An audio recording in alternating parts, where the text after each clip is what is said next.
Ja tu sastopies ar regulāru vēdera pūšanos, es ceru, ka tu dzirdēji pēdējo podkāstu kodols epizodi, kurā runājam par veidiem, kā ar to var cīnīties. Tāpēc es jums šodien parādīšu 3 vingrinājumus, ko jūs varat darīt mājas apstākļos, lai sev palīdzētu ar šo problēmu. Pirmais vingrinājums kājās stāvot ļoti vienkāršs. Nostājamies soļu stājā, kreisā kāja priekšā, labo pleciņu virzam uz priekšu un labo gurniņu virzam vienlaicīgi atpakaļ, jūtam iestiepumu pa visu ķermeņa priekšpusi, paturam 5 sekundītes.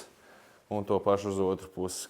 Otrs vingrinājums guļas uz muguras, ieelpā, attālinam rokas no kājām un izelpā satuvinam. Trešais vingrinājums jau nedaudz izaicinošāks, guļas uz sāniem, ieelpā, celīts pie zemes, pleciņš atpakaļ, izelpā, plecs uz priekšu, celīts iztaisnojās ar papēdais dibenu un atkal ieelpā pretēji un izelpā iztaisnojam kāju, pleciņu uz priekšu pakustinam. Šiem vingrinājumiem vajadzētu radīt jums atvieglojumu, jo tie iekustinās vēdera slīpo muskultūru un radīs vērpienu jūsu ķermeni.